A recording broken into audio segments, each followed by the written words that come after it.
Esse tópico apresentará os conceitos de fontes de luz e os modelos matemáticos computacionais para implementar tais modelos. A luz é um dos fenômenos físicos mais conhecidos e intrigantes que conhecemos. É o processo que nos faz enxergar o mundo e do qual dependemos enormemente. É a interação da luz com o meio ambiente e com o nosso sistema visual que nos permite observar a beleza da luz enchendo o nosso mundo, seja ela natural ou artificial. A combinação de várias fontes de luz e objetos é um fenômeno complexo e difícil de imitar computacionalmente. Trata-se de um fenômeno conhecido há séculos, e nem por isso já compreendemos tudo sobre ele. É graças a Isaac Newton, por exemplo, que sabemos que a luz é, na verdade, uma composição de um espectro maior de tipos de luz, que pode ser decomposta através de um prisma, por exemplo.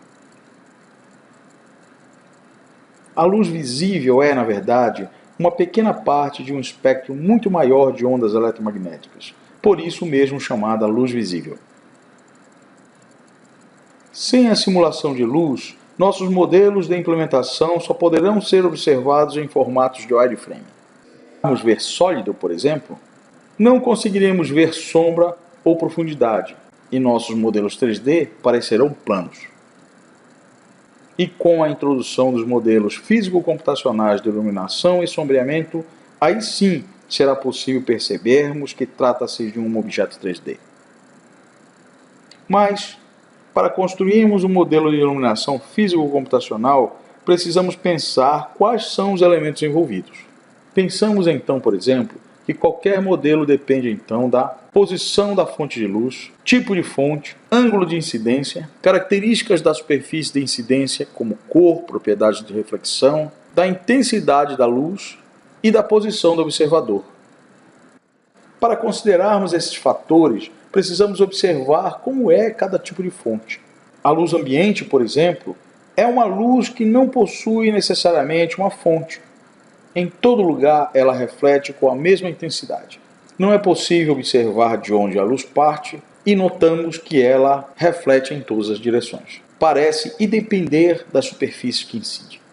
Por outro lado, a luz difusa é de um tipo de iluminação cuja fonte vem de uma única direção e reflete em diversas outras.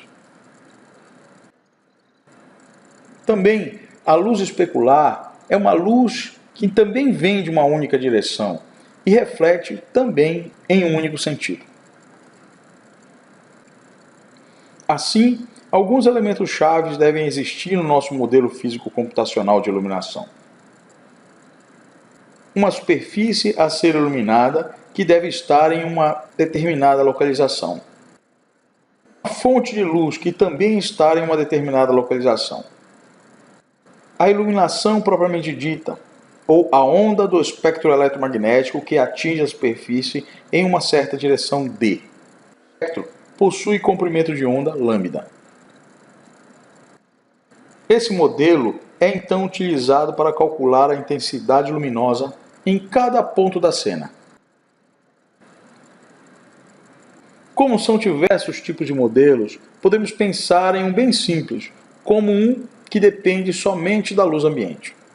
Aqui, I índice A é a intensidade dessa luz, que incide por igual em todo lugar da cena. O único fator variável é o tipo de superfície, que depende de RA. Por exemplo, se a superfície de incidência for madeira, terá um valor de RA específico. Se for metal, terá outro valor, e assim por diante. O produto de IA por RA nos dá a intensidade em um ponto específico, aqui definido por I. A aplicação desse modelo, que depende somente da luz ambiente e das propriedades físicas da superfície, produz uma cena iluminada onde só destacamos os tipos de materiais, pouco realista por sinal. O mesmo ocorre com o tipote, não sendo possível observar a sua profundidade na superfície. Por esse motivo, podemos pensar em um tipo de modelo de iluminação que depende também da curvatura das superfícies, que é o mesmo que depender do ângulo que a luz incide nela. Esse modelo é semelhante ao modelo de iluminação ambiente. A diferença é apenas um acréscimo do cosseno do ângulo de incidência. Assim, ID é a intensidade da luz difusa, como no modelo de luz ambiente. RD é a característica física da superfície ao entrar em contato com esse tipo de luz. E cosseno θ é o cosseno do ângulo de incidência no ponto. Aqui, I também é o resultado final. Nesse modelo, o ponto de incidência possui um ângulo θ com a normal.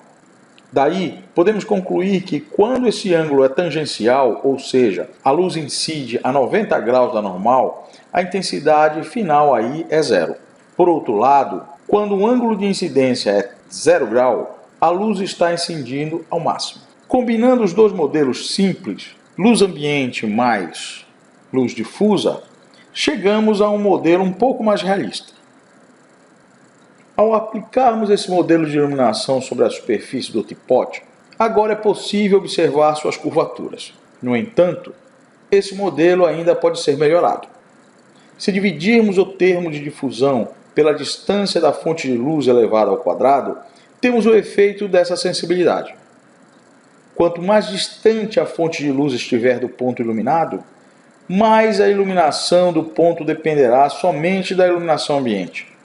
Quanto mais próxima a fonte de luz do ponto iluminado, mais a iluminação do ponto dependerá dos dois tipos de iluminação, ambiente e difusa.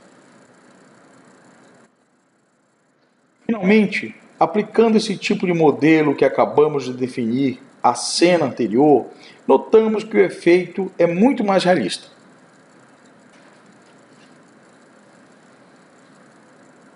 Vamos falar um pouco de sombreamento. Em computação gráfica, a manipulação da luz assume um papel fundamental no aspecto realístico da apresentação. Os efeitos de luz sobre as superfícies e seus materiais, o obscurecimento de superfícies em função da posição, orientação e características da luz são, portanto, peças-chave na visualização do realismo. O modelo mais simples de sombreamento conhecido é o chamado modelo de sombreamento constante. Nesse modelo, o observador localiza-se no infinito, assim como os raios de luz que compõem o feixe de luz refletida da superfície plana. As superfícies são representações de objetos realmente formados por faces planas, e não apenas meras aproximações. O modelo de sombreamento constante não apresenta, por isso, um resultado tão realístico. Trata-se de atribuir para cada pixel de cada região a mesma cor de intensidade. Um modelo de sombreamento mais efetivo é o chamado de sombreamento de Gouraud. Nesse tipo de sombreamento, as intensidades são interpoladas em cada polígono da superfície. Supomos que em cada vértice tenha sido calculado o modelo de iluminação. Cada um desses vértices é aqui denotado por I índice 1, I índice 2, I índice 3 e I índice 4. Em um processo de rasterização, quando uma linha é rasterizada verticalmente, a cada posição discreta horizontal, um conjunto de pontos horizontais podem ser calculados. Supomos, por exemplo, que o ponto isolado aqui deva ser calculado a sua intensidade. Para isso, inicialmente calculamos as intensidades na direita, que é a média ponderada de I1 e I2, e da esquerda, que é a média ponderada de I1 e I3. O ponto à esquerda denotamos por I13 e o ponto à direita denotamos por I12. Assim, o ponto a ser calculado aqui, denotado por IA, é a média ponderada das intensidades de I12 e I13, sendo A distância entre IA e I12 e B a distância entre IA e I13. O efeito comparativo do sombreamento constante é visto nesta figura aqui à esquerda. O efeito da iluminação de Gouraud é observado aqui à direita. Um outro modelo de sombreamento é o conhecido modelo de sombreamento de Phong. A novidade no modelo de Phong é que as interpolações nas superfícies são feitas sobre as normais e não sobre as intensidades. Isso permite que as intensidades interpoladas independam das intensidades vizinhas, e sim das suas orientações.